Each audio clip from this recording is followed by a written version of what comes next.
They're gonna take us back to live in our homes. We won't be staying at the mall anymore. We'll have clean sheets on the bed, proper food, and we'll go to school just like before. We've got a lot of catching up to do. Gonna miss it here though. I'm really gonna miss this place.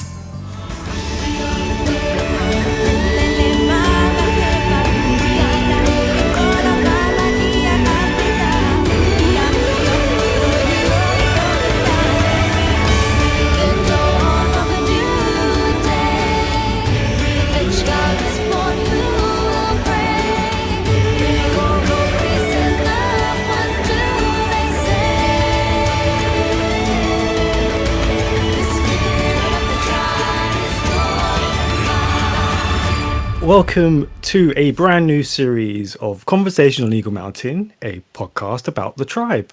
I am your host Lance, and joining the podcast panel today is Liz. Hello. Sabine. Hi. Tamsin. Hello. And Matt. Hello. With episode notes done by Matt and myself. So, Series 4, Episode 1. The screenplay was done by David Fox. It was directed by Julian McSweeney. And the episode synopsis will be read out by Matt. Adults have invaded the city, or have they?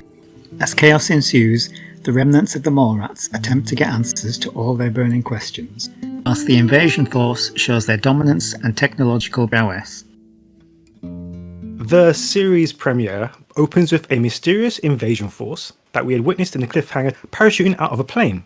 Hey, what's going on? Haven't you heard? The owls are back! They didn't die! However, this notion immediately evaporates as we see a fresh-faced teenager unveil themselves upon removal of their mask. So yeah, panel, after fans waited eagerly for the start of this new series with the vague promise of adults, after months of speculation and renewed hope for the show, it was unfortunately all taken away from us, and I remember this was a big disappointment at the time. So kind of just focusing on that specific moment, what are your thoughts about the adults being in reality just more teenagers? I must have been in the minority of people who never thought it was adults at the time. Maybe because, I don't know, I just never assumed it was going to be adults. So I wasn't surprised that it was teenagers. I don't know, I guess every time they tried to hint that grown-ups were coming, I was like, no, they're not. So I was one of the few people who wasn't disappointed that it was kids, because I didn't ever expect it to be anything other than kids. Yeah, I don't think they'd really leaned into adult coming back at the end of Series 3, had they? So it was the very start where they kind of seeded that, and then by the time people had thought, ooh. I remember for a moment assuming that, yes, there might be adults returning back then, partially due to the weird shepherd that we saw at the end of Season 3. Which made me wonder if there were more adults out there, because that was clearly an adult. Yeah. So yeah, I don't know, I wasn't as much surprised as I was annoyed, I guess. But then again, I never really cared for Jay. So yeah, I was just not happy with the fact it wasn't adults at first. It made more sense that it wasn't, but they left me with time to imagine what it could have been. I remember feeling quite disappointed that the adults might be returning, because I felt like that would bring the status quo back that the show had done a lot to sort of overthrow and show these kids managing on their own. And yeah, they got it right. They also got it wrong. But that if the adults were returning, then it would just be more of the same. Mm-hmm. So I was kind of pleased when they didn't bring them back. Yeah, I never assumed all the adults would have made it, just, a random few, and I would have loved to see what would happen if there was just, a couple of adults left that assumed they could take control of this. I'm with Tamsin. I think I would have been more surprised and probably a little disappointed if it had been adults and not just more kids, because I think it would have ruined this special premise of the show. What this show had going for it compared to every other, show aimed at teens and young adults. And I would have been completely flabbergasted if they removed their mask and it was a grown up. I would have been like, granted, I would have still tuned in to see where they were going, give it a chance, but I would have been like, oh, I don't know if that's the best direction to take this in.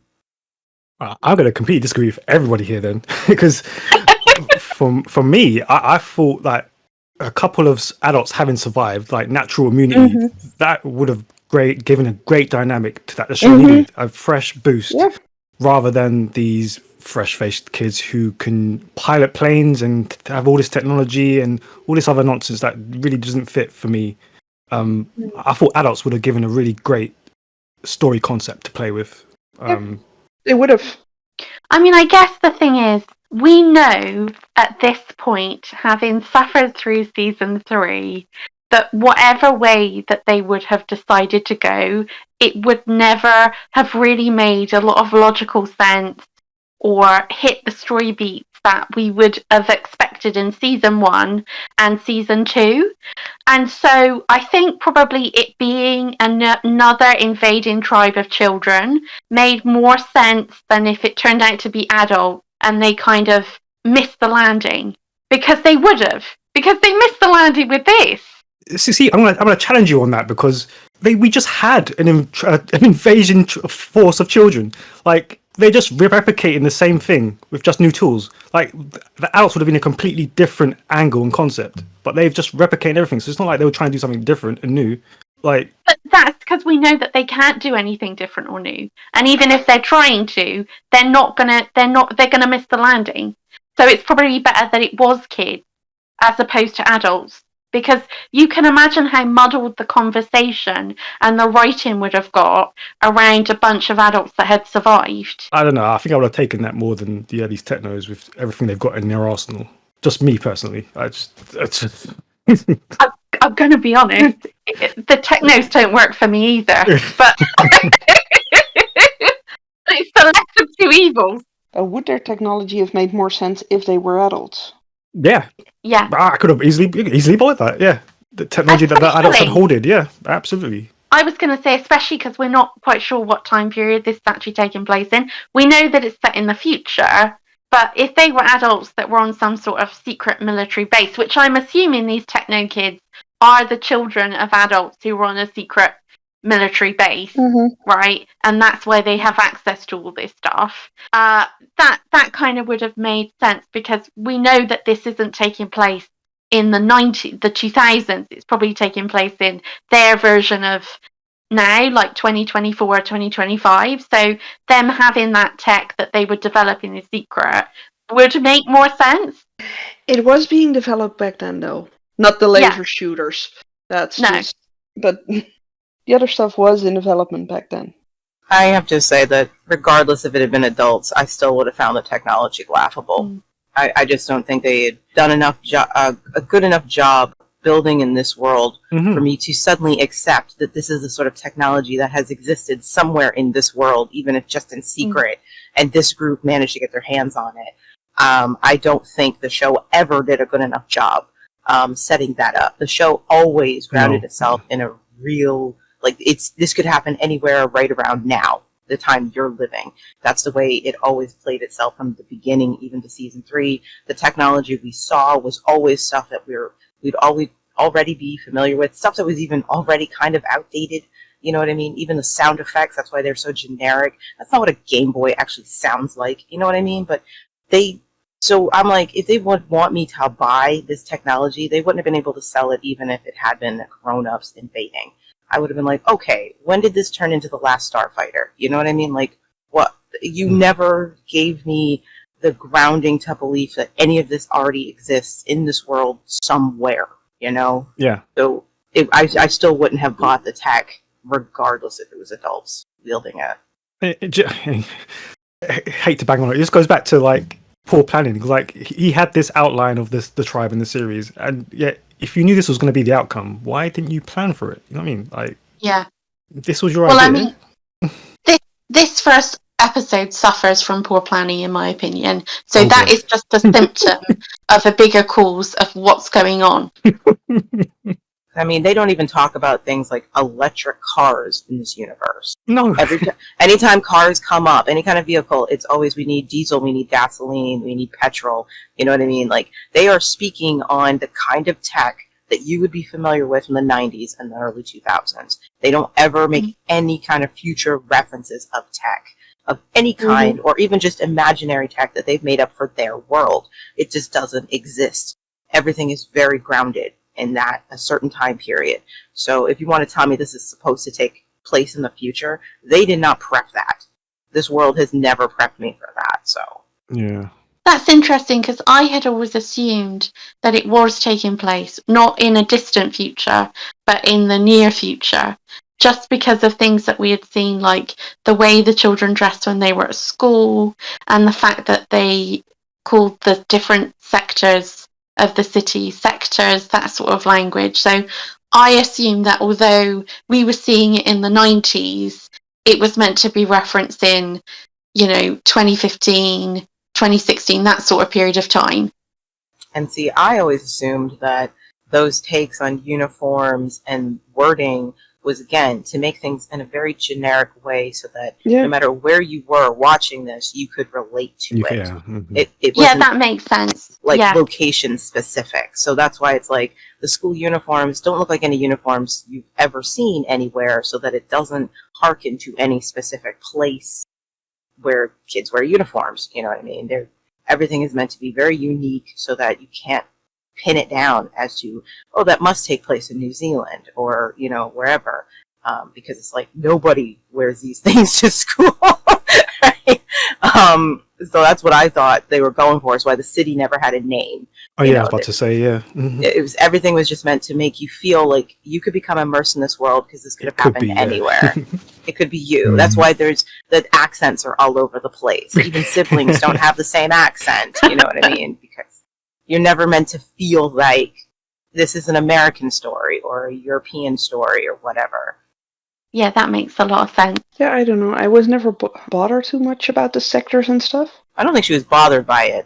I think she was just Oh, no, I wasn't bothered by it. I just thought, it's...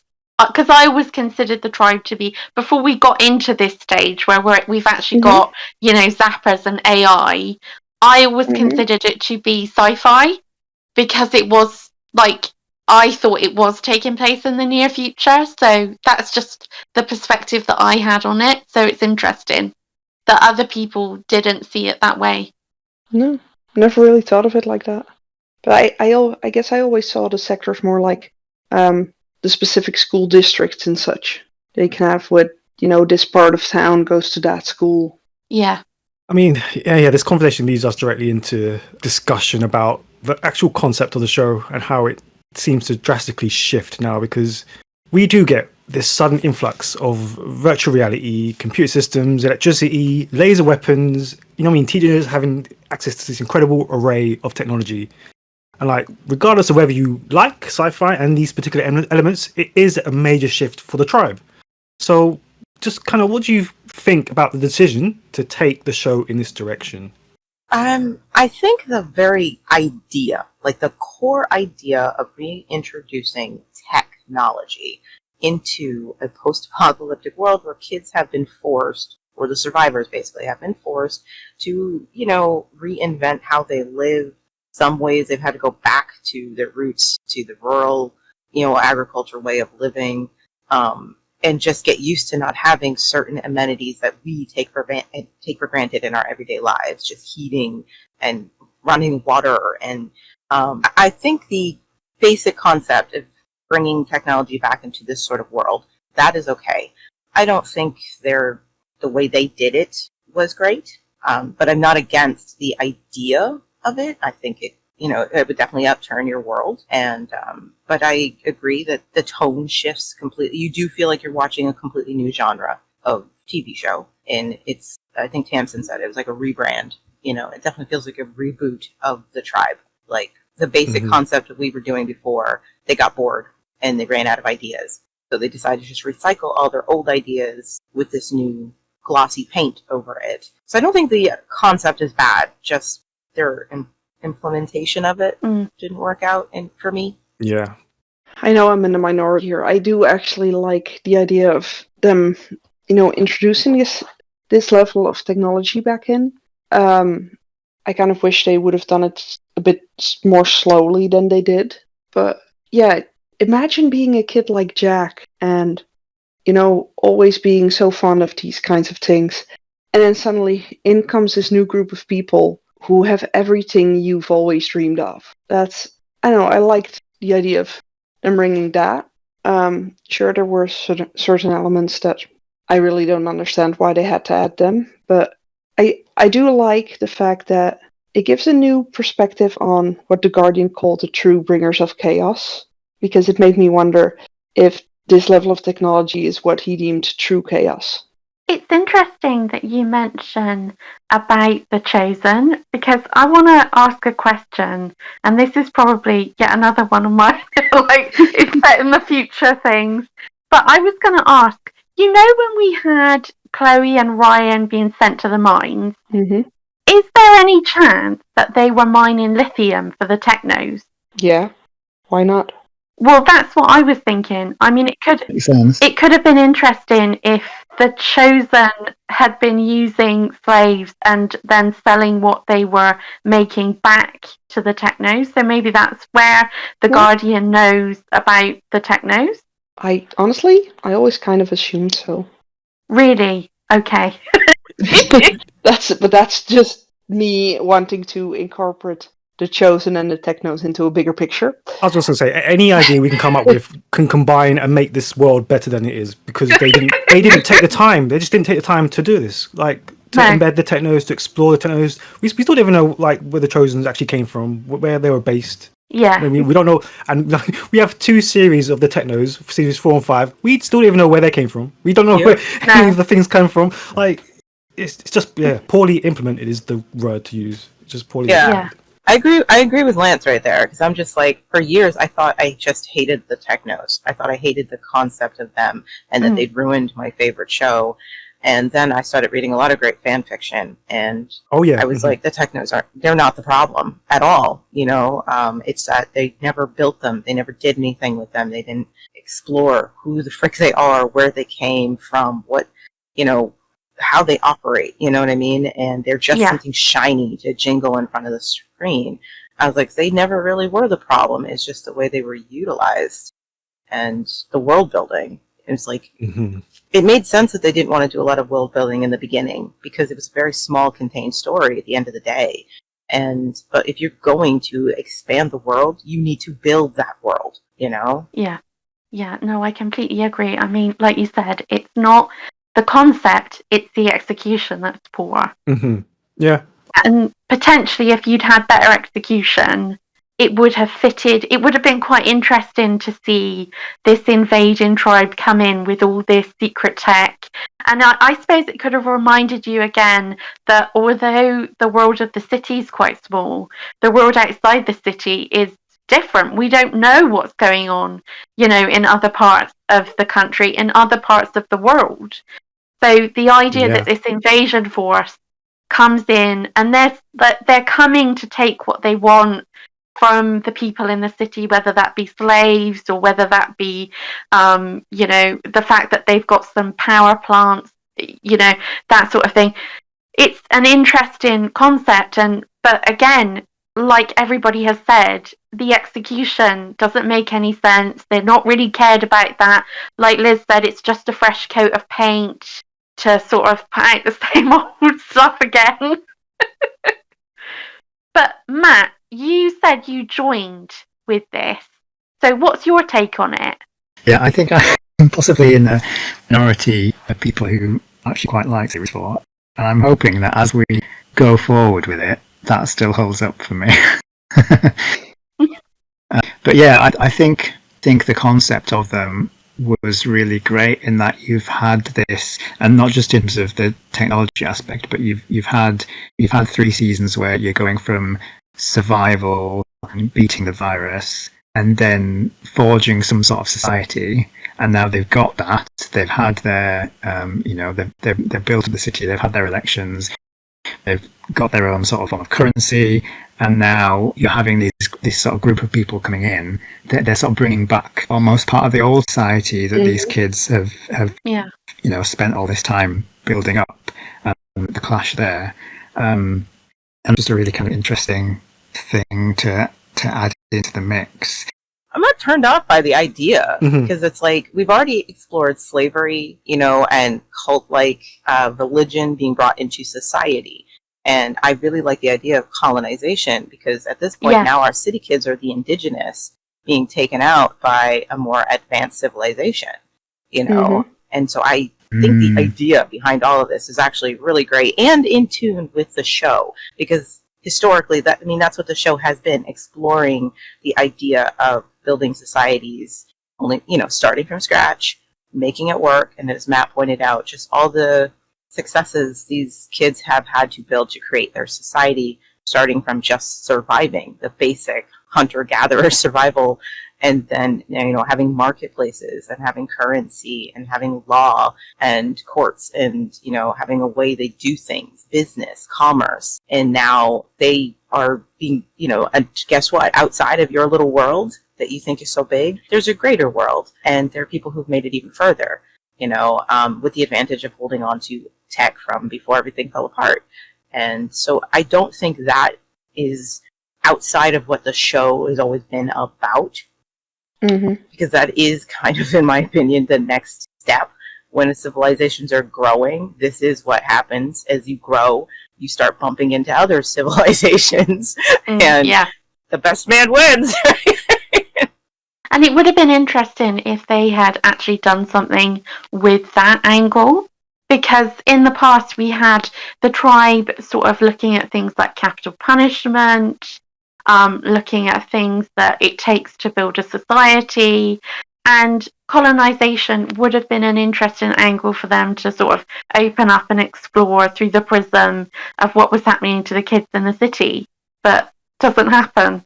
I even like the idea of the Technos looking at the city kids as savages. They have a derogatory term for them because you're not as advanced as we are. And that is historically correct. Since the dawn of time, looking down at other civilizations who are doing their own thing. They're like, no, we're civilized. We just don't do things the way you do. And being looked down upon as society that's like, well, we have all this gear.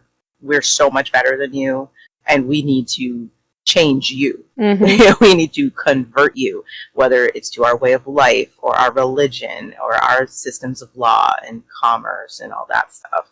And we do sort of get that with the character of Veg, especially in this first episode, with the way he treats the Mozquitos, is that there's something that he just views them as a joke and sort of second-class citizens, like not proper people. Yeah, they're not humans. They're just bugs. They're animals to be rounded up.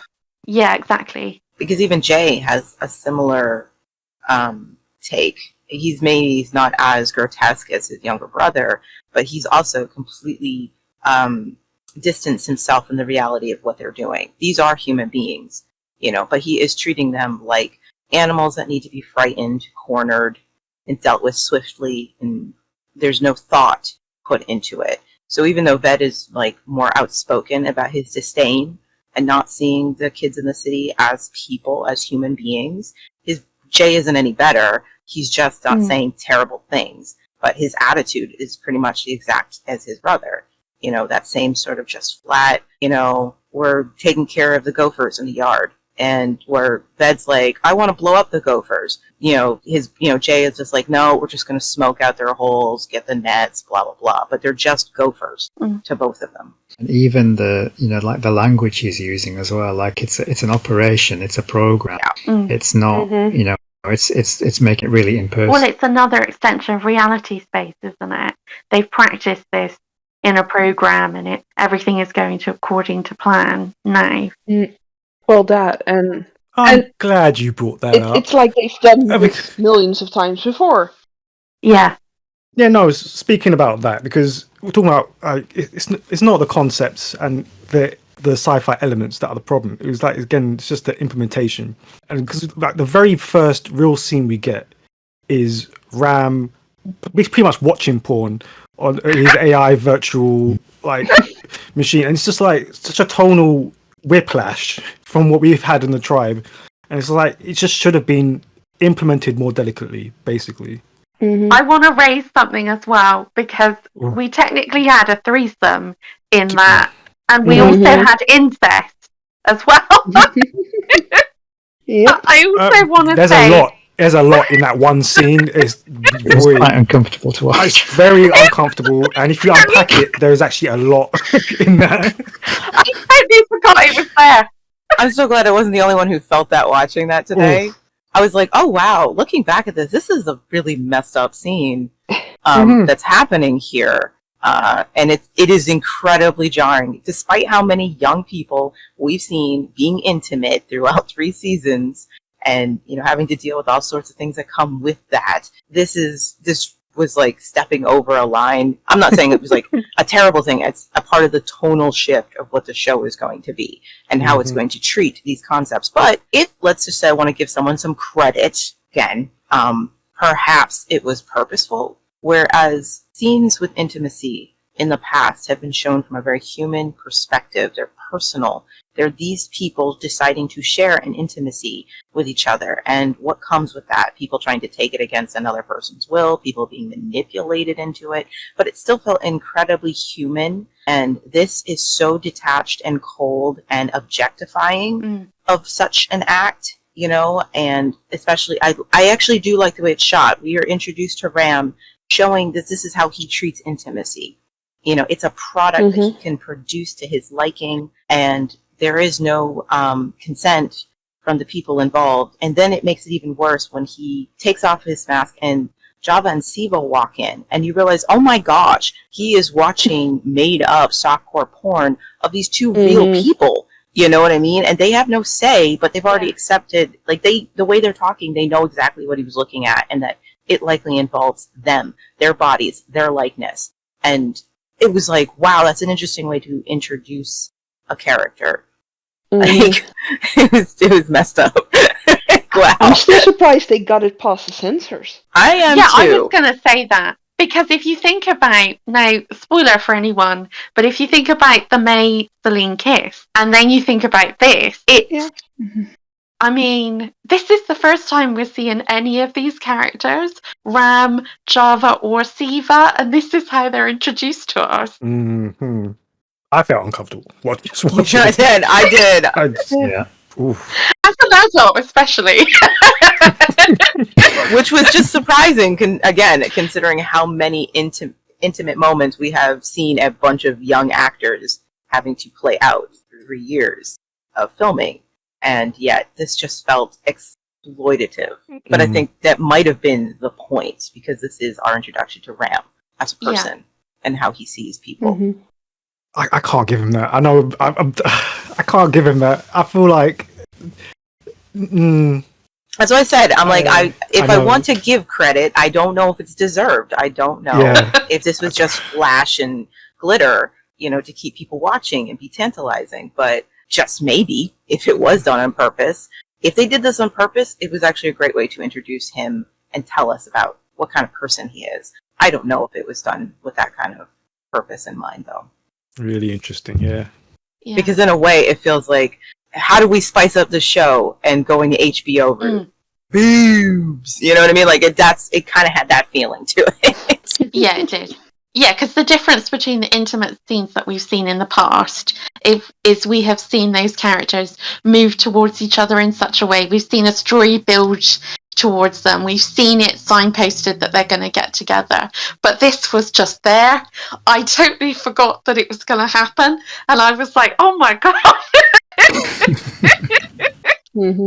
I mean, yeah. I mean, we'll argue this later on, but I don't feel like it does enough with the concepts later on. Like, if you're going to introduce this about people basically having no consent over their own bodies being used in this way, and the tribe doesn't tackle that at all, not even in a little bit. Like, well, I guess it does a little bit with the game later. The games, I mean, but, you know, like with like Amber aspect.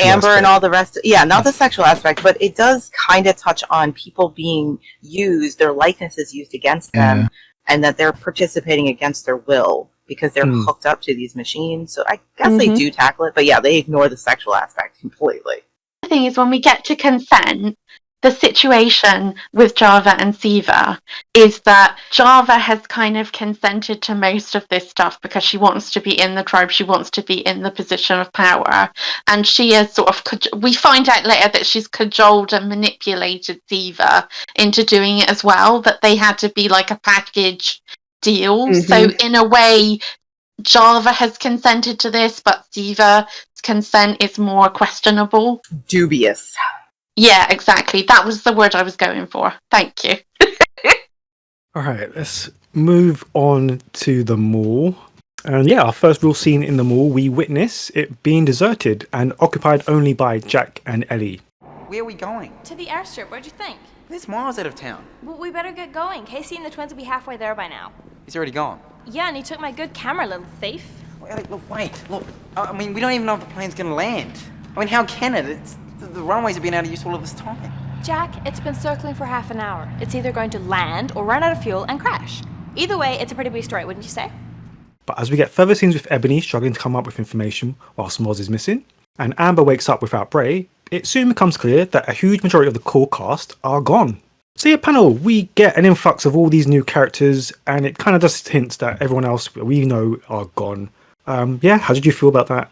Well, that first opening scene felt so empty. Did anyone else believe that other than Jack and Ellie, there was anyone else on that set?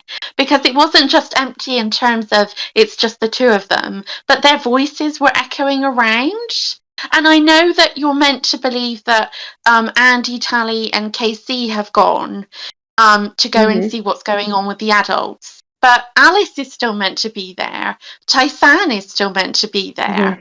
And so are Trudy and Pride are still there because we see them later on. But it just felt, I didn't for 1 second believe that there was anyone else on that set other than those two. Did anyone else feel that way? Oh yeah, you feel it immediately. I mean, it has the same problem every season premiere has. The shift in, as if, even though the literal premiere is taking place minutes, maybe an hour, a couple hours after the finale of the last season, they never feel like they're inhabiting the same world. You know what I mean? They just can't seem to get a grip on that when they start the new season. Okay? I mean, this is the third time they've had to do it, and every time it feels incredibly jarring. Sometimes it's just details they ignore, you know, to make it just immerse me into believing it's still just it's an hour or two, or a few hours, or a few minutes after we just left off, and they have not gotten the grasp of this whatsoever. And yes, from the moment this episode opens up with Jack and Ellie, everything feels tonally off. Their attitudes, the way they're talking, the way Ellie, her attitude, everything. I'm just like, didn't you just leave your sister having a nervous breakdown? You know, on the other side of the mall next to the cage? Yeah. And now you're just like, like none of that just matters. It doesn't matter that your leaders were just banished from the city and chased out by a medieval mob throwing cabbages. It doesn't matter that your sister may have just killed a person and is having an emotional breakdown because of that and what led her to do it. You're concerned about getting the scoop on a story and nothing else matters. That's a weird attitude to have, given what you literally were just doing. You know, it just sets me off. Like, I'm just like, oh my, when are you guys going to get this right? You know what I mean? When are you going to continue the scene? If you don't want to continue the scene, don't continue the scene with the premiere, you know, because it's always off. It does feel like instead of continuing it, they should have just done a flash forward and given us, we could have been immersed into the city and it could have been a jarring change. We see new characters. We've lost old characters, new couples are together, and the Technos are there. And it would have been like, what on earth is going on? I need to know what is happening next and how this happened. But as it is, it just, like you say, it feels disjointed, and it feels like none of what we saw, especially us having gone from just watching the finale of season 3 and then stepping into the premiere of season 4. And I mean, when it was first airing, it was a whole year between. But for us, it's been weeks. And the tonal shift, everything that we have left in season 3, it's now been completely forgotten about in season 4. And this is just, this is like minutes or an hour after all that stuff just happened. But, okay, I will give it a compliment. I have to say, considering what these guys were dealing with so many actors leaving, some voluntarily, some maybe not so voluntarily. I don't know the stories behind all of the actors, but that must have been quite the thing to try to have to write around. They likely were not prepared to have to say goodbye to literally half the cast that they had focused on. And many members of that cast being anchors, I guess you'd say, anchor characters with very strong storylines to continue. And suddenly they, like, I understand that maybe, you know, we all love Casey, but I can understand why losing him may not have been structurally damaging to the story, or even the twins, same thing. But a character like Alice, or Bray, or Tyson, or May, these guys were all in strong storylines, and suddenly they're just gone, you know, and how do you write them out, you know, all of a sudden? Like, I will give them some credit, even though, you know, some of it I'm like, why would Tyson go investigate a plane? I suppose it's plausible that she would. No. She would go. She would run out to see if there was anyone injured that she has to heal. So I have to give them some credit to creating a chaotic situation that reasonably removes half of the people we've literally been watching. And our remaining people are the ones who have to deal with that reality. That, oh my gosh, there was an invasion on the beach, and a bunch of our people just got taken away on the boats. Well, we were out getting water. Like, holy crap, you know, like, what do we do? So I'm going to give them some credit there, because that could not have been an easy thing to try to write around. In terms of the new characters, Was anyone a bit taken out by her being inexplicably northern? I mean, I loved it, but I'm biased. I loved hearing her voice. I was like, oh, this is nice, you know, because basically we've just been battling out, you know, the generic American accent, a little bit of British, and then you'd have some people whose Kiwi kept slipping in, you know what I mean? And I wasn't expecting that one, and I really loved it, you know what I mean? I could listen to Dee talk all day. I thought her introduction was really great and nice use of the storytelling of what the frick is happening. It didn't feel like, oh, she is so obviously now going to become part of the cast. I didn't feel like she was being shoved in my face in that obvious way. It just felt like a natural progression that she was a background Mozzie this whole time. And without Moz there, she's the first to speak up to Ebony and explain, well, our boss is gone. And, you know, it's because we think these grown-ups that are showing up may be able to offer us something that we're not getting in this life, you know. And the Mozzies have already complained about things like that. You know, I don't know what Moz was doing. Even when they're working for Ebony, these guys are apparently still really hungry. Like, what are you doing, Moz? I mean, why were they able to throw rubbish at people, like food at people, and yet they're all suddenly complaining about being hungry? Like, literally, you were throwing cabbages, carrots, all that food looked good. A couple of weeks ago, we had groaning tables of food that had, like, popcorn, crisps, and cake, and now they're all like, I haven't had a good meal in 40 years! I mean, it's almost like Sirius Black levels of it. It's been 12 years! It's that inconsistency throughout the whole season 3. I'd sell my soul for a pasty! Like, isn't that why you guys took the job as working with Lex? Yeah, teenagers are always hungry. I mean, true, and it is vegetables, and who wants to eat those as a teenager? Oh, that's why they come up with T-bars. Yay! Yeah! I forgot about the tea. Oh, stop. Sorry. You know they taste like cardboard as well. You know, they look like diet bars. Whenever I see that like the weight replacement, like the meal replacement stuff, the only thing my mind goes to is, I guess this is what T-bars must have tasted like. Like you want to chuck down loads and loads of drinks after that, because it just tastes like, yeah, cardboard. I mean, it's fitting that Jay would be into tea bars because he's such a sort of vanilla character. But of course he loves the bland and tasteless. I mean, sorry for any Jay fans out there, you know. Besides, our Backstreet Boy wannabe needs to keep his figure. But I'll say this, even though tonally it's jarring as we jump back into scenes that are literally supposed to be less than an hour since we left, this last season, and that will always be a problem with the show. I don't think they're ever going to get this right. I will say that some of the atmosphere works for me. The fact that the mall feels so empty. Now, again, this probably wasn't purposeful. This probably wasn't like, this is what we're going for.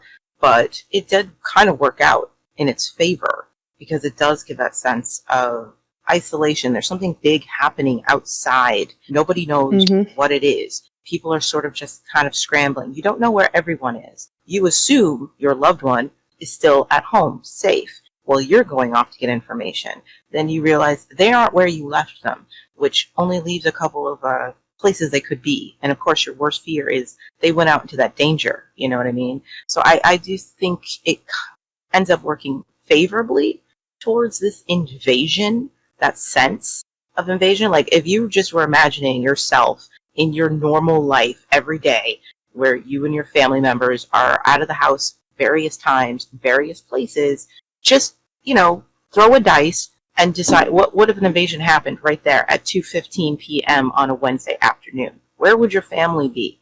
Where would you be? How would you find each other? You know what I mean? Like, I think it manages to capture that a bit.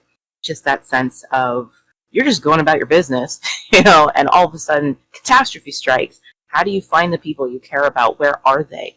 Did they come to some ill fate because of this invasion that's happening out there that you don't even have answers to? I think that actually works in favor of the tone. Yeah, I mean, that is a good point. There is that chaotic nature of the invasion that is put across pretty well. Yeah, the street scenes work really well, I think. Yeah. And I was trying to think, it's been a long time since we've had any of those kind of scenes where they've shut down locations of Wellington to actually filming in it. I couldn't think of, like, the last time I think we saw that was maybe 2, when we saw the van going around. Yeah. The Chosen One. It did feel watching it like they had spent some money on that.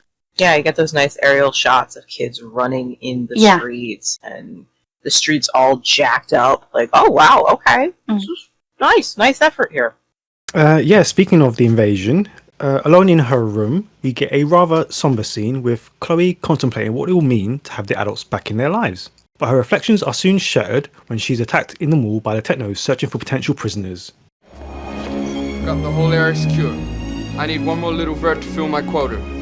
Just one. I'm closing in on her now.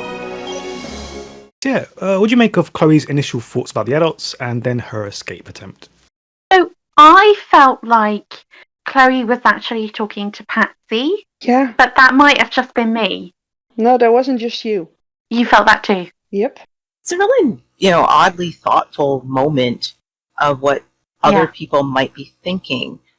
So many kids are convinced that these must be grown-ups because they just can't fathom that a kid might learn how to fly a plane, which I'm not saying that's pretty reasonable to assume that, kids wouldn't be flying planes. So if that's what you're dealing with, the reality that the adults have come back, I like the fact that we get at least one shot of somebody actually thinking of what that means, rather than it just being more of a chaotic curiosity that most of pretty much everybody else has. Like, this is the grown-ups, you know what I mean? And whatever, I gotta run out and see. This is just a quiet moment of what that would mean for the world they've been growing up in, and this is just their new normal. What does it mean if the old world comes back? What would the adults bring back to their lives? And I just like that. There's a moment to stop and think, what would this mean if those are grown-ups on the plane? What are, they're going to take us away from the life we've been living. They're going to reinstitute a normalcy for us, and we're, all those things that were just, that's what you did as a kid, but we haven't for the last, few years. And the melancholy, because that should be good, right? To go back to that kind of security and, regularity. And yet I like that it's somber, because this is her life. This is what she knows. She probably remembers more of this life than the life from before, as her brain has been developing and she's gotten older and memories become more solid the older you are.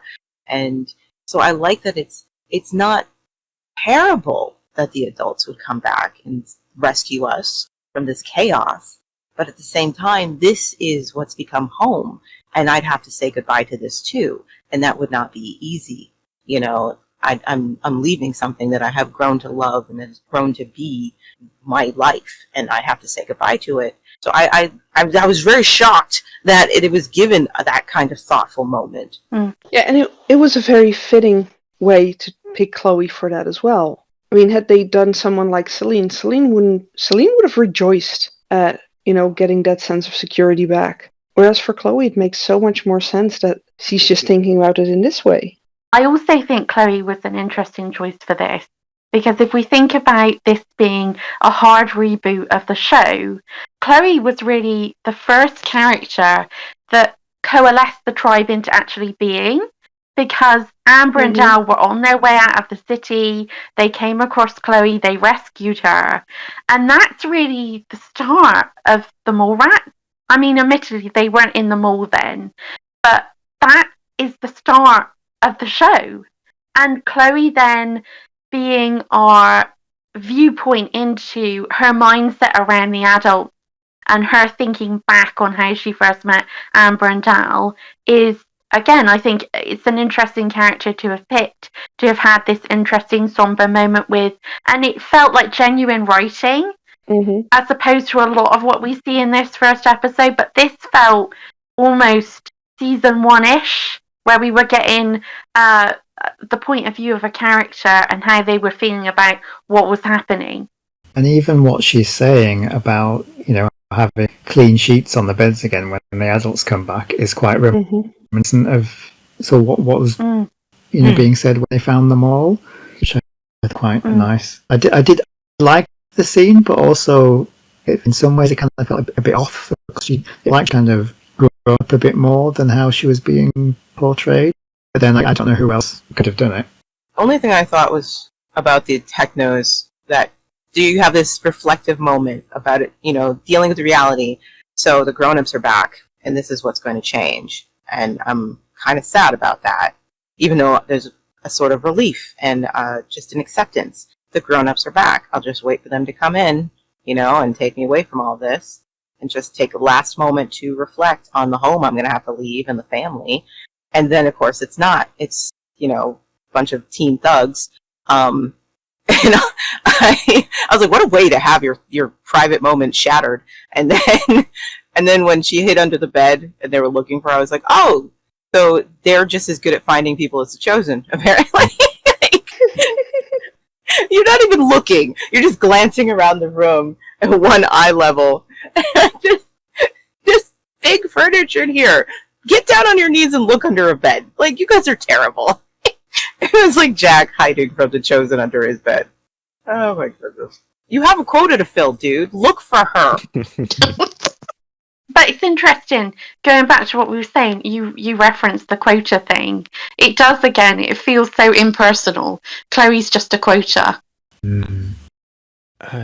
Speaking of quotas, the new Mosquito, D, leads her tribe to square off against the Technos, inquiring as to their intentions. That was pretty cool flying that plane. How did you do that? You're a mosquito, aren't you? You should know all about flying. Who are you? Anyone we want to be. All she gets is sarcasm and digs. So what do you make of the introduction of these two characters? Well, Ved's just insufferable. Yeah, that was like the first moment I felt disappointed by the invaders. I was like, oh, they're just annoying thug kids. Again. At least the Chosen had a sophistication about them. You know what I mean? A discipline. about it. It actually felt a little intimidating, but this, it didn't feel. I kind of like almost lost immediate respect for them with this behavior. Like, I don't know. I was like, oh, okay. They're just immature bullies. Like, that's what I got. That's what I felt like. I'm like, oh, oh my gosh. I'm not gonna like these people. Yeah, that was my first glimpse that I wasn't gonna like these people at all, just because I'm like, really? This is how we're gonna act? Like, alright. Yeah. They're just kids with bigger sticks. Like, you know what I mean? And it was like, I was kind of hoping there'd be a little bit more to it, a little more intriguing, but no. This brat is the one in charge. Like, okay. He gets to give orders. Yeah, I don't have a lot of faith in your regime. It was so obvious, though, instantly that these two must be brothers. I don't know. I just always found Ved utterly annoying. So. I will say, at least for this, that there is a point to him being annoying. You know what I mean? Like, there is actual character work into where his insufferable personality comes from. It's not just there. It's not like a Ned, where he's just there so you can hate him. Like, they actually, I will say, like, looking to the future of Ved, who I never liked, there at least is a purpose to who he is as a person and why he is as a person. Yeah, I feel the same. I mean, I agree with what, and I would say actually you can directly blame Jay for how Ved is, because you get the feeling that Jay has just protected him and allowed him to become what he is. So yet again, another thing that we can blame Jay for. Yep. But yeah, it's just a retake. Once again, we're getting a reboot of the Bray-Martin relationship. You know, a whole just like, okay, what if you got your big brother who is apparently the golden child, little brother who feels inferior, the different ways they act out on it, the way it affects their relationship with each other. Though I will say, of the big brother, little brother dynamic, Jay is the worst of the big brothers and directly contributes to his younger brother's sense of inferiority and lack of faith. You know, like, I feel like less of a person, so I have to prove myself. Whereas, for example, both Bray and Slade, I think were actually really good older brothers who, there's nothing they could do about the way their little brothers really felt about them. You know what I mean? They tried their best. But with this one, it's a whole new look at it, and I really do feel like the big brother and the parents are solely to blame for that being such a little tool. Because Jay is a terrible big brother. He's so awful. But yeah, this is a decent scene. It's informative and the visual storytelling, and it's easy to see. This is happening everywhere. People approaching this invading force optimistically, wanting to know, why are you here? Are you to help? Do you have food? You know, all the different reasons people would be approaching them, and then it allows them to be ambushed because they are willing to go out there and see what this is about, and it just puts them within arm's range to be grabbed. These people never learn. Strange people come into your city, you hide. You don't run at them with open arms. And of course, it's like the second introduction to the kind of technology they have, and it's like, okay, did they just zap her? Is that what I just saw? Like, that's what was going through my head. Like, okay, I could buy the softcore cinematic porn. Okay, I could buy that. Like, okay, sure, I could totally get that. When they started zapping the mosquitoes, I was like, wait, what did they hit her with? You know, like, what was that? Was it a taser? That was my first thought. Maybe they're just tasers. Okay, we've had tasers on the show. All right. And then later I will be confirmed, no, they're not tasers, because that would have been believable. It's just like, okay, what? Mosquito zappers. What did he shoot her with? Like, of all of the weaponry that could, you know, get across the same electronic charges that are used against people, you went with these bracelets. Good lord. But they're stylish. No, no, they are not. Yeah, I don't get the choice of going with the zappers as their primary weapon. Nope. I don't get it. Just don't get it. And they're so awkward to use as well. They kind of just flick their wrists, and it just looks so unimpressive. That's again, very fitting for Jay and Ved, though. I don't like anything about the Technos aesthetic, to be honest. It looks cheap. Yeah, those uniforms. They look no really offense, but... cheap. Oof. I totally can get, I get it. I get a group picking something that could be mass-produced or found in a great quantity and using that as their uniform. I get that. But this one, just the quality of it looks terrible. The Mozquitos' cat suits look better made. Do you know what I'm saying? And there's not a lot going on with those cat suits. So it's just what the Technos have going on looks so cheaply made. They're like Temu quality. It's really unappealing. It's ugly. It's not flattering on basically any of them, and that doesn't help with how you're supposed to feel about them.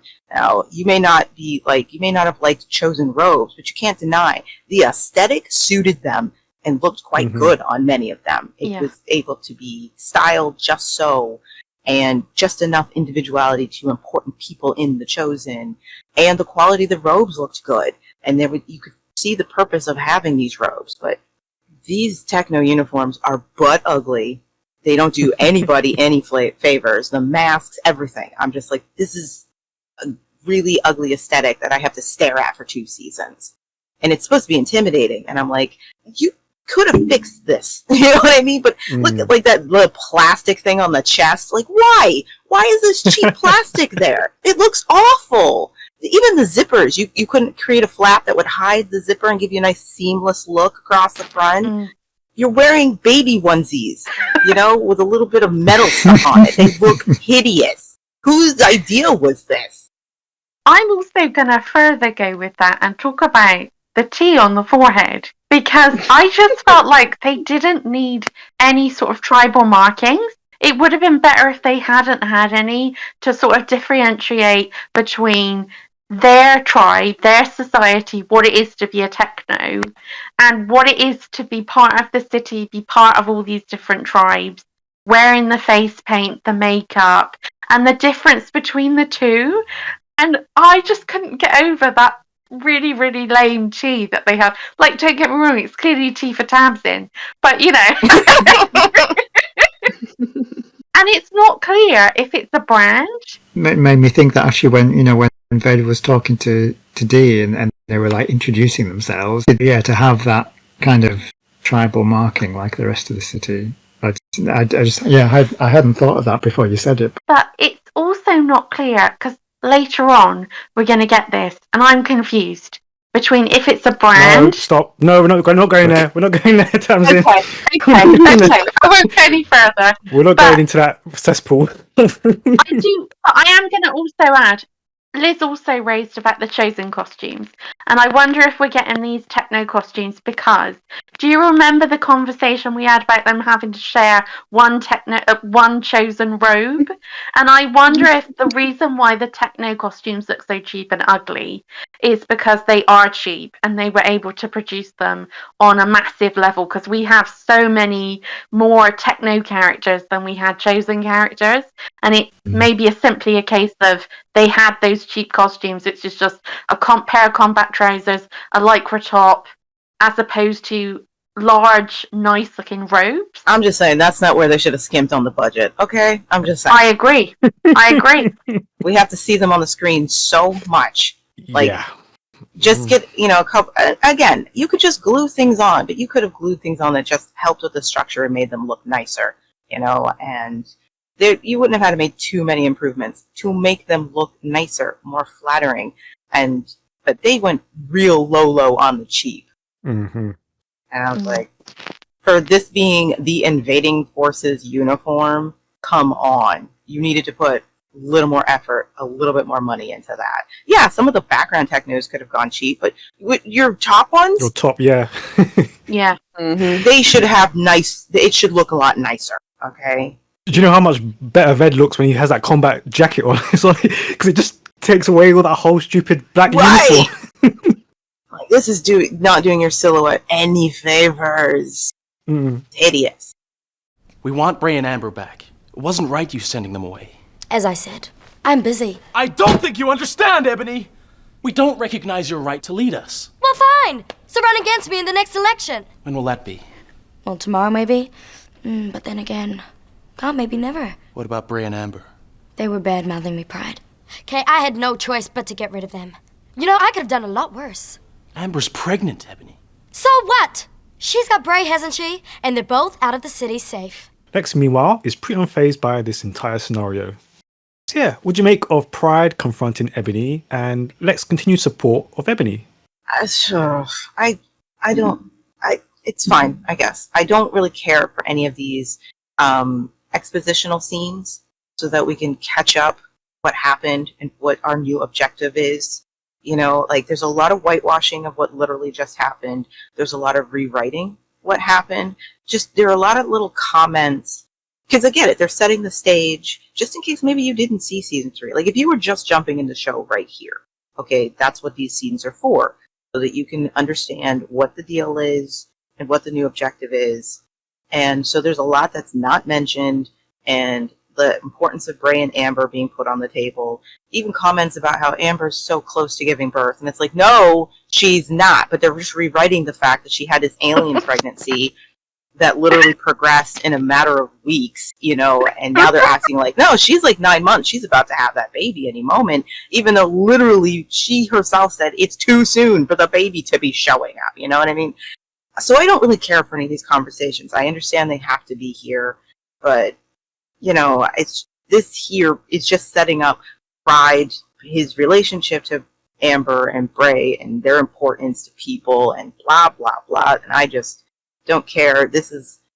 I don't know what this is with Lex. It's like, unless they have him in love with somebody, Lex's personality is almost non-existent. Yeah. You know, it's just watered and muddy, and there's just, he has no substance unless he's macking with somebody going forth from here. And they set the stage right here. Like, there's nothing going on in Lex's head right now. Nothing, like, literally nothing, yeah.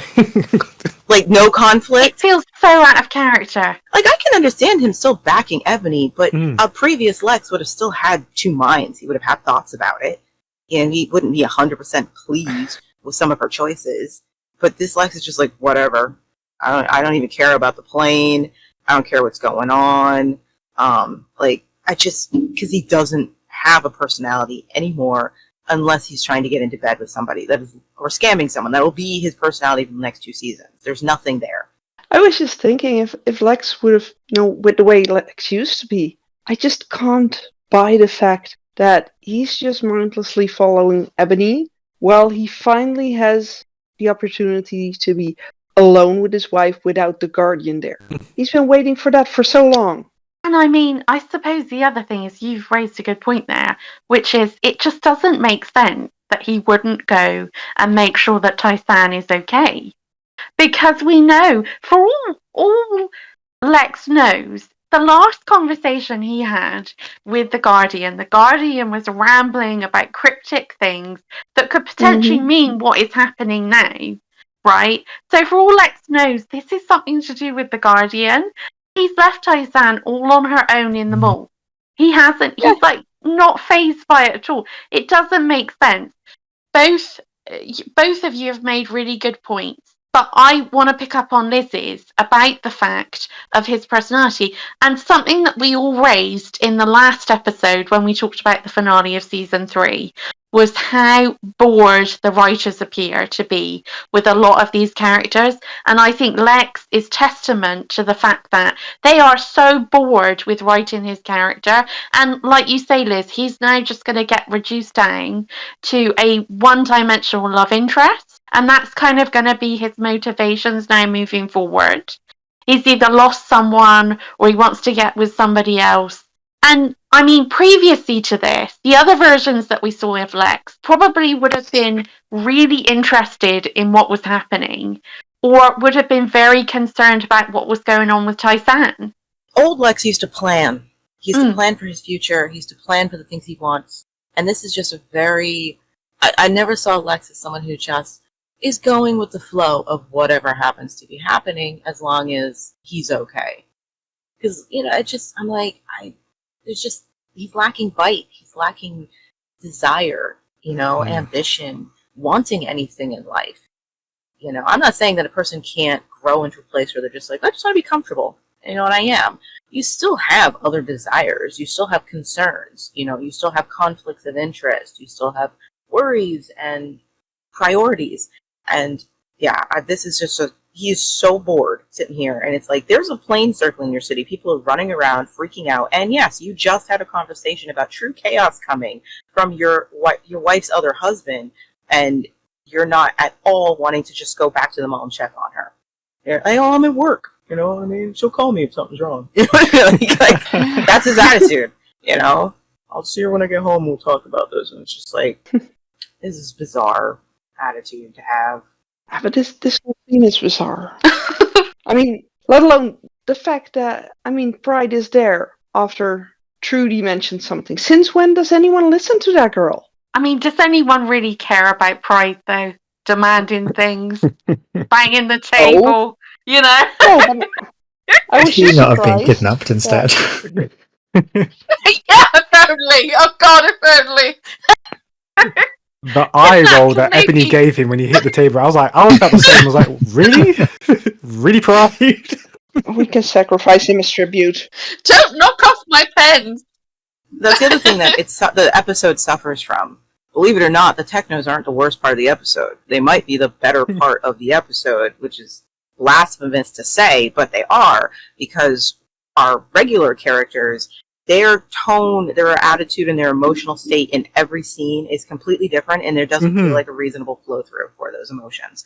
So the last scene we have with Pride, in episode 3, he's very upset. He's ready to take on the mob, and Amber's wanting us to say, stand down, there'll be a bloodbath. Okay, we don't want any of our friends hurt over this. We're going to go peacefully. We'll figure this out at another time. Maybe you guys can rendezvous with us, whatever. That was Pride's energy. Like, oh, And then, the next time we see him in season 4, in this premiere, he is lazily sitting in a chair, asking the right questions so that Trudy can do her exposition dump for the audience. She's riled up, even though the last time we saw her, she was casually sitting at a table, unbothered completely that her best friend and brother have been banished with a baby on the way, and now she's riled up, and Ebony needs to be stopped, and she's giving us the new backstory of what the issue is, blah, blah, blah, and, how Amber and Bray are the heroes of the city, and Pride literally cannot be bothered, okay? And now he's storming into Ebony's office, energy off the roof, blah, blah, blah, you know what I mean? It's just like, every scene, you're getting a whole new attitude from these people, and it just doesn't feel like it's flowing correctly whatsoever. Like, did they know what their whole, did they get to see the whole episode and know, oh, okay, this is how my character is going to navigate through this, so they could plan ahead what their emotions should be? I'd agree, especially when it comes to Ellie. She's a great example of that. Because when we see her first, she's going out for the scoop. She's got that back and forth with Jack, but she feels quite calm and collected.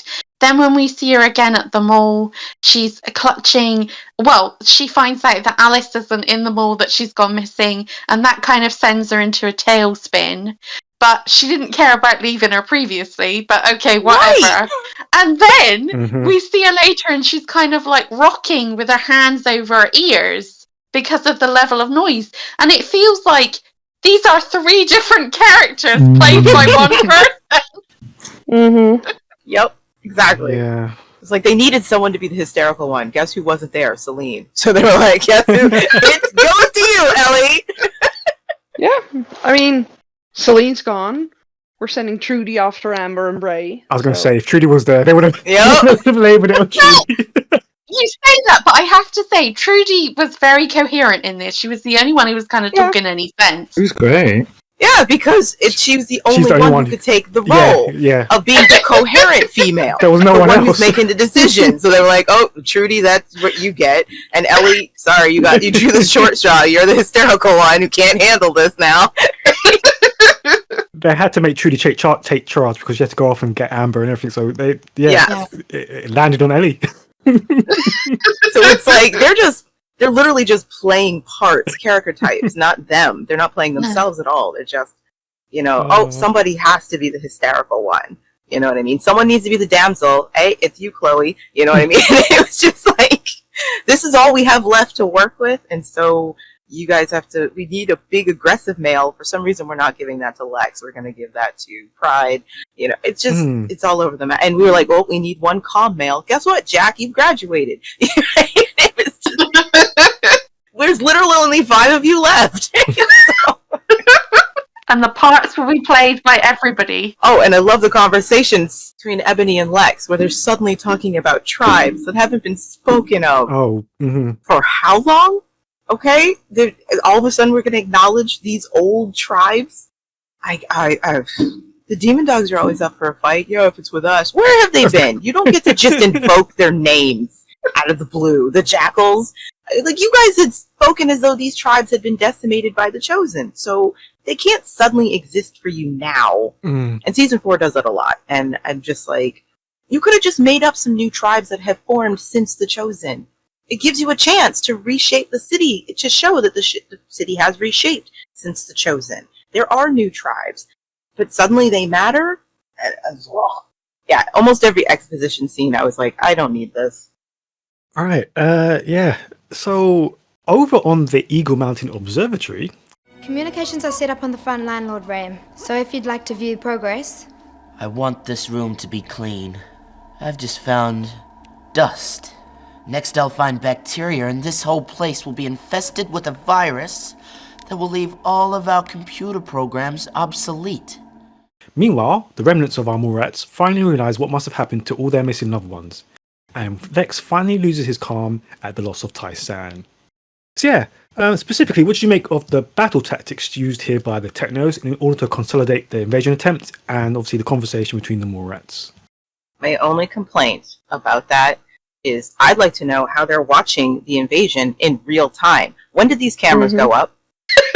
I did think that. Just give me a call. Literally, just give Where me did the power come from? No, I'd seriously. assumed that was just the normal city's CCTV network that they just and see that they needed to mention they that. had to mention that. Oh yes, we wired into blah blah blah, and we got the city's camera network up and running. That, you know what I mean? Like, fine, I'll buy that. But you need to mention it. You can't have them watching their own invasion in real time without explaining how this is even possible. In a city with no electricity and no maintenance for years, okay? Yep. I'm quite sure many of those cameras were broken down by kids shooting rocks at them. You know what I mean? Or stealing them for components. You need a sentence. Explain to me how you're doing that. Yep. I'm with you. That's my only complaint. I'm like, that's ridiculous. I was also surprised to see them in the observatory because I thought that place got exploded. I'd forgotten that that's where they started. Me too. Yeah, the main building is the one that got exploded. I actually was like, wait a minute. So they're 30 miles outside of the city right now? Okay. That doesn't, they've clearly changed the set for the observatory. It changes every time we see it because it does no longer looks like it's on a mountain. And yeah, like, I just thought that was... Maybe they were filming it from a different angle. I know the round part of the observatory isn't what blew up. But every time we visit it, they're filming it from a different angle, so it's confusing.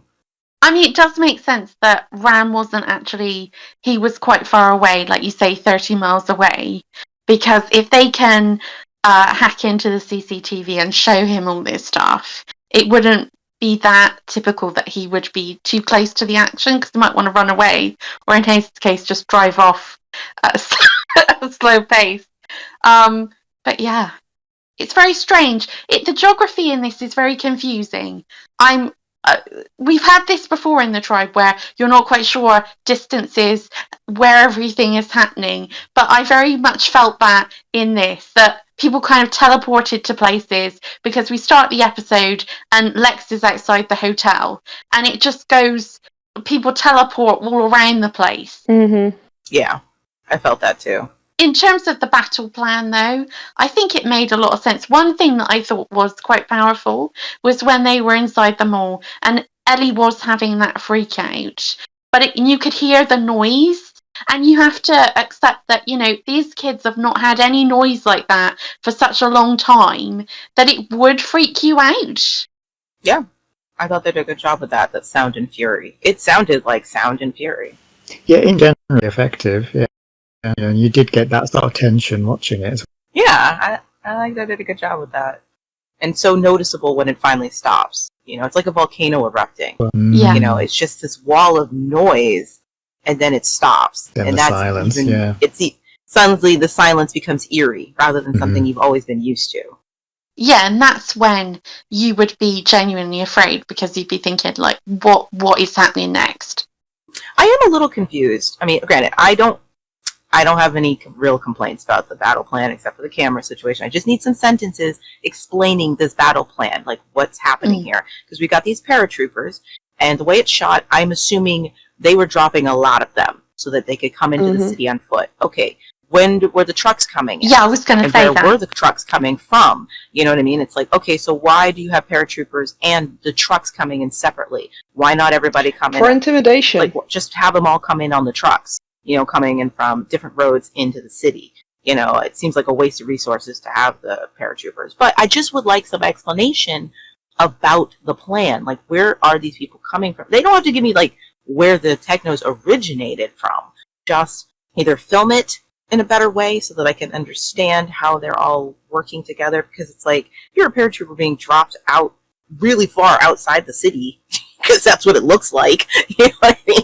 You're out in the fields, in the farmlands, and that means you now have to trek into the city.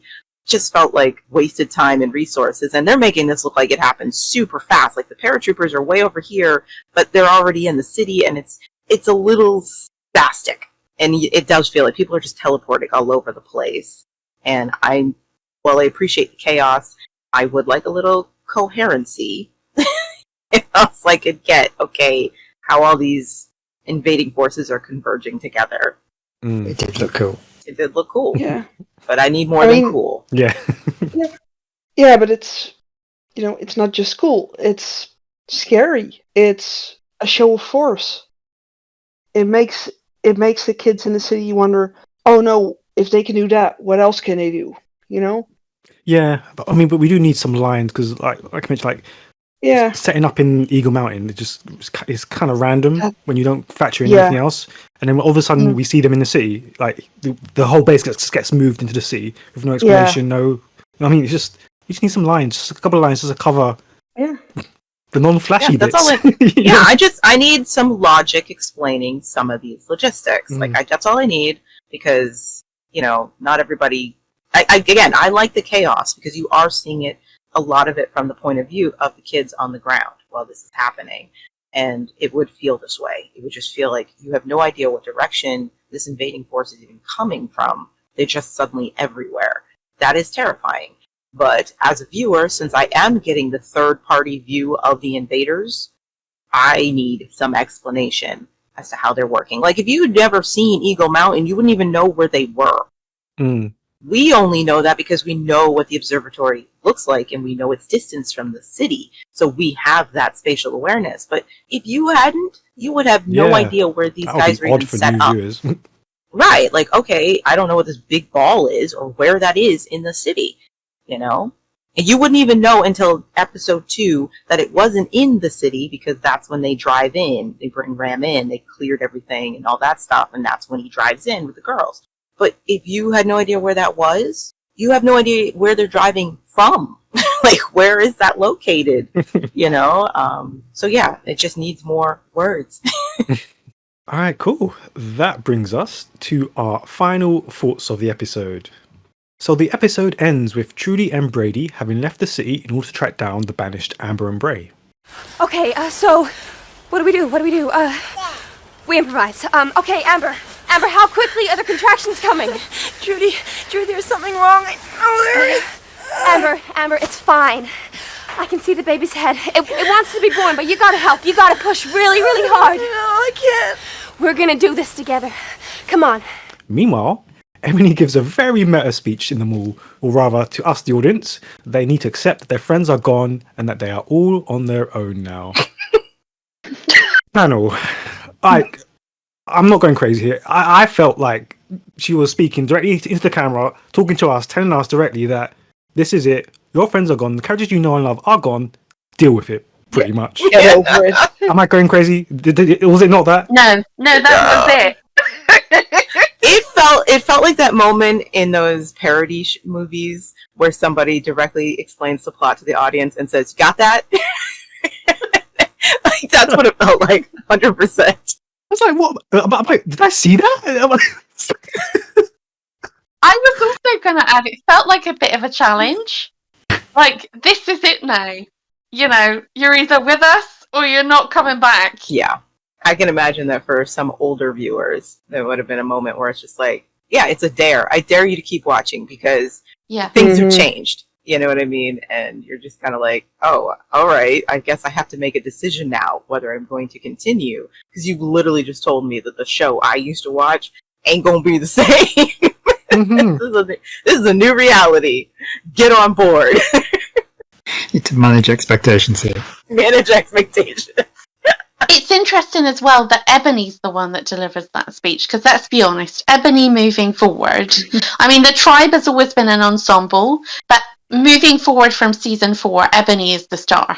Yep, it's her show. I'm glad you brought it up. Yep, it's Ebony's. We've seen the tribe now from Ebony's view. It's her show now. From going forward, this is pretty much Ebony's show. But again, it's because when you've lost all of these players, all of a sudden the roles that characters have played have to be reassigned, you know? And so, yeah, now Ebony's the protagonist.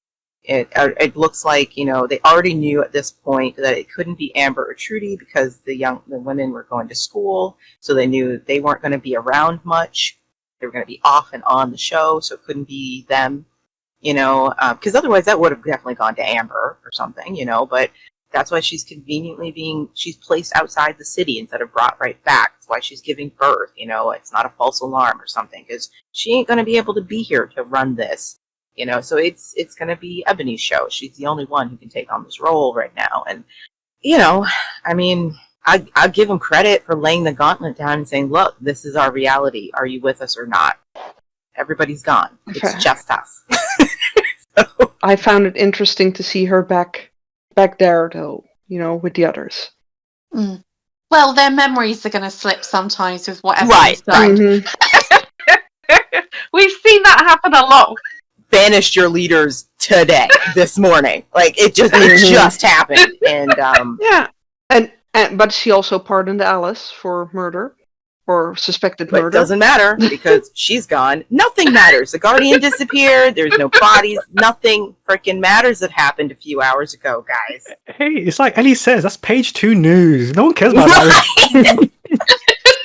Just go forward, moving on. And it does feel like a cheap shot that the show does, so they don't have to deal with the consequences or the fallout of a previous action. Yeah. You know, this is what Game of Thrones did. Cersei blows up the Faith Militant, and there's no real consequence for it. The show just moves on. Like, there would not be an uprising when the Queen did and then takes the throne. You know what I mean? Like, there would be a consequence to that. And here it's like, nope, we have a bigger fish to fry, so we cannot deal with the consequences of what happened yesterday or this morning. Because what a busy day these guys have had. Anyway, yeah, there's just this is our shortcut to not have to deal with any of that fallout because we have an invading force. And it's bigger fish to fry. Nobody can really fuss with Ebony because we all have to work together. And it's the show's lazy shortcut every time they need to bring adversaries together. Yeah, if they hadn't done this so many times in the past, you could kind of excuse it cutting some story threads off. Because this is an invasion, nobody saw it coming. The fact that stories have not been completed because it's like, these their lives. You know, people have been taken away. They've been separated. Story strands have just ended because the characters are no longer there to be in them. There's this sense of a lack of completion. But we've seen this before. And this has been the case with every other, you know, start to a new series. So you can't even give them that. It's just poor planning. We're bored of this now. We want to move on. What's the next thing? But I will compliment this episode. Now, even though for me, coming off of season 3, waiting excitedly, like, okay, what's going to happen next? I was disappointed because I was like, oh, this is so tonally off. This is not what I was expecting. I can't say that this is a bad episode. Like, if I were a new viewer coming into this, like, if I was just flipping through the channels and this was the first episode of The Tribe I'd seen, I would definitely keep watching. This is an intriguing episode. You know, there's a good pace to it. It's exciting. I want to know more about this world. You know, I wouldn't have the benefit of hindsight of knowing where the show had come from. And I can imagine even if you did, still being excited about this. I do think this is a good premiere, even if it is off-putting for many viewers who were already following the show. If you can ignore those tonal shifts in the sense, and you can accept that, oh, I think my post-apocalyptic show is turned into a sci-fi, all right, at least I was still curious. I wanted to know what they were going to do. My disappointment didn't really come till later when I saw what they were going to do. But it wasn't this first episode that did it to me, if that makes any sense. Yeah. Can I mention the birth of Damien? The birth of Damien? So The what? that is what I'm now, the birth of Damien. Oh. Obviously, Bray, well, he hasn't been named yet, but the baby that Amber's giving birth to, for me now, is Damien, okay? So can I just mention, right, I have never had a baby, but I just want to say, when Trudy got in there, the angle that she was sitting at by Amber's head, how on earth could she see the head of Damien emerging? Yeah. I thought the same thing. Yep. I did as Trudy, well. you didn't even look. Like,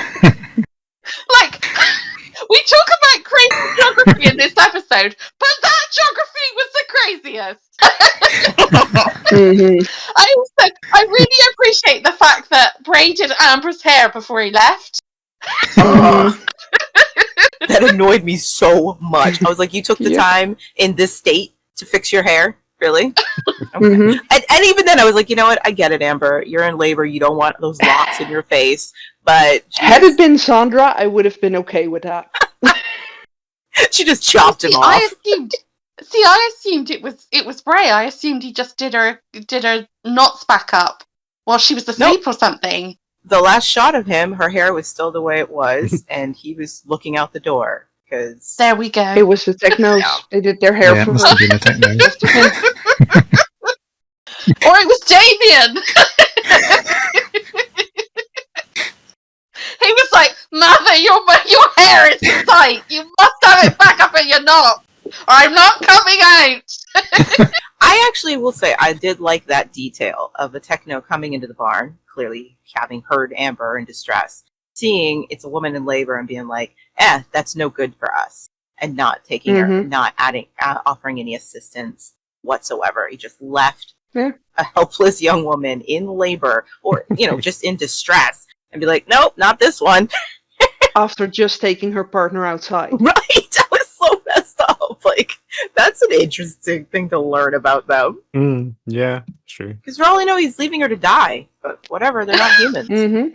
I mean, I'm still surprised that ends as well as it does. At least for Trudy, they boiled some water. At least for Trudy, she was 9 months. The baby was fully baked, okay? She just needed someone to catch her. But Trudy was not giving birth to the Antichrist either. Amber's all alone. She's giving birth to the Antichrist in a barn. Bray's nowhere to be seen. This is a bad situation. Do we know that it was the Technos that took Bray? Maybe it was the baby. The baby needed that soul to make it. Like, sorry, Dad. Your life or mine. Can you imagine that? There's just a visual of Bray standing outside the barn, and the baby's like, "Oh, I'm not gonna make it. I need one more soul." And his Bray poofs out of existence. His bracelet hits the ground. He just evaporates. This is the show I'd like to see. We know that Bray's meant to be the Abba Messiah, but come on. With this birth that happened the way it was, there's no way that that's not the Antichrist. So the reason why Brady was safe is because she's the Abba Messiah, right? Well, I mean, originally Brady was a symbol of new life in this world. The hope, what we're building, why we're building it, what we're trying to create so that this child can have a future.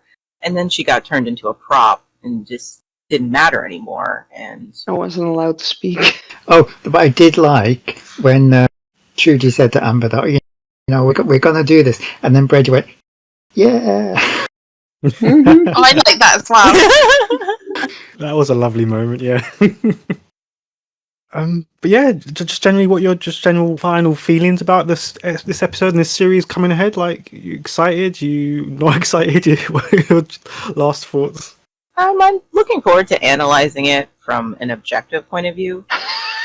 I guess, like just breaking it down, looking at it, rather than from an emotional point of view where it's like, what did you do to my show? Instead it's more like, okay, let's see the good, the bad, the ugly. So I am looking forward to that.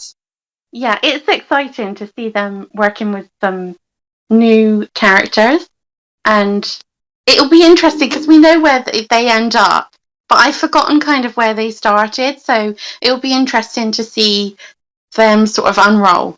Mm-hmm. It feels like entirely new source material in places. At this point in time. Yeah. I don't know, I was just very excited about what kind of possibilities this would bring. But I was also very naive in not wanting to believe everyone that was gone was really gone permanently. Mm. Well, I think we talked about this in the last episode where we talked about keys being jangled, and the fact that even though most of these characters are gone permanently, there's the idea that, oh no, they will come back at some point. And we're going to continue to have that throughout this season. And I actually wonder if that is a little bit of detriment to the new characters that are coming in. I think I would have preferred it if they just said, they're not coming back, deal with it. And then I could have tried to invest more in these new characters, rather than constantly being like, oh, is that Ryan? Yeah. Oh my god, is that Tysan? Is it Bray? No. Oh, especially is it Bray? Is Bray really gone? Yeah, he's gone forever. Mm-hmm. Because Damien ate him. Nom nom nom nom nom. I had trouble with the score. I recall, and I felt it today too. The change in the actual score of the show was very jarring. I can now objectively appreciate the score for what it is, and the new theming and the new genre that the show actually is now. But I still find it very jarring to have this new sci-fi theme in the background. But for what it is, for what it's supposed to be, it actually works. It's got this nice ominous hum to it, but it is so far removed from what, the show always was. 3 seasons with the same kind of score and background music and music cues to just boom, and all of that is gone. I mean, there's a couple, obviously, regular pieces from the show, but they're now in the minority, and they don't fit together, in my opinion. And maybe that's purposeful, because these are 2 clashing worlds coming together, and so maybe the music being like discordant works in that way, but I don't love it, even if I can appreciate the sci-fi theme for what it is. Yeah, I mean, it was quite nice to not get the repetitive music that we'd had in the last 3 seasons, but I agree with you. The music, it seems too childish and too on the nose, like the stabbing chords. Oh, something definitely bad's happening now, Yeah, I wish they had picked, something sci-fi themed that was blended a little better, so that it still felt like a continuation of the original score, just upgraded, Especially with the new song for the credits, that is definitely reminiscent of the Tribe. You know what I mean? Yeah. Like, I heard Tribe Spirit, and even though I was like, where's my album, Messiah, I couldn't deny Tribe Spirit is a beautiful song, and it still has a lot of those tribal beats to it, something from their country. And I was like, that's gorgeous, so it's like they clear it, but it's new, and it's moving forward, and I'm like, why couldn't they find a way to get the score somewhere in there like that? Find that happy medium. And is it my mistake? It probably is, but is this a new score for the Tribe? Was it previously used on Atlantis High? Does anyone know? I didn't watch that. I don't know. I think part of it was used for Revelations. Yeah. I don't know if that was before. Revelations. Yeah. Oh, right. So I think that was after. Yeah, they filmed, I think, them all kind of concurrently. So I think Revelations, The Tribe, and Atlantis High. That's why we have so many characters popping in and out. But I did enjoy the new score. It just felt it felt reminiscent of the old, but fresh at the same time. So yeah, I didn't mind it. Yeah. I mean, Tribe Spirit is a banger. So Yeah, I do like it. Travis And Spirit. it felt fitting to have a change of it. You know, it's Mm. so many changes in this season, so it makes sense they change the score as well. And yet they're still using that opening beach shot where most of those characters aren't in the show anymore. Right. Oh, thank you. And, you know, that annoyed me for some reason. I was watching it today. I was like, it's about time you update this because we don't even see half of these characters. Like, you might as well just update. If this is a proper reboot, which it pretty much is, just update the visuals for the intro because, yes, it's kind of jarring. I didn't like it. Well, it makes the show feel like a lie. It feels like the opening is advertising a completely different show than what it's become. So it definitely needed to be updated. I mean, even between season 1 and season 2, they kind of made an update to the beginning shots. I remember the original had Amber on the beach walking, and Zandra, Zandra and as well. one of the first shots. And then season 2 started, they no longer had them. They took that shot out. You only see Amber and Zandra in the far-off shot, but not the close-up of them walking on the beach. You know, and so it's like, this needed to be updated a bit because this is no longer that show. No. And it's fine, but it's not. And it does feel like false advertising. Like, you're getting your show. And it's like, no, I'm not. I'm getting something new. So let's just own it that it's new and update the beginning. You can keep the dream alive. That's fine. That's still always going to be the theme, I guess. But the visuals definitely need to be updated. Am I the only one who felt a little disappointed when the credits, there's all these great visuals in the credits, except for that stupid lightsaber duel. That's the only one I hate. But the rest of them I think are really intriguing shots that make you want to see what's coming. And then when I finally saw them in context of the show, I was so disappointed by what they actually were in context. It's like, wait, what? Because I was like, oh, what is this? Oh, meet May with this key and what's going on? And I was like, is this going to be something they have to solve to beat the Technos? And no, it's a virtual game. You know what I mean? Like, I was so bummed when I learned like the real context of these images. No, I'd agree with that.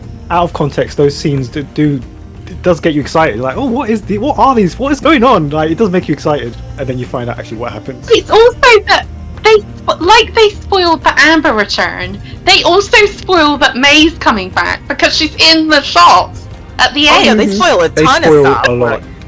Colleen and Pride are getting together. Oh, Ebony and Jay are getting together. Oh my goodness, there's a lot happening. Amber survived the birth. You know what I mean? Like, there's a lot of things spoiled. A lot. Yeah. All right, cool. That brings Series 4, Episode 1 to a close. Thank you very much to the panel, and you can show your support by clicking on that like and subscribe and following us on all the major platforms. You can also leave us a comment or get in touch if you'd like to take part in a future episode of the podcast yourself. Just search for thetribe.uk or Conversations on Eagle Mountain. You can also throw us a donation. Just head on over to buymeacoffee.com/thetribe.co.uk. So we'll see you next time for Episode 2. Until then, bye. Bye. Bye. Bye. Bye.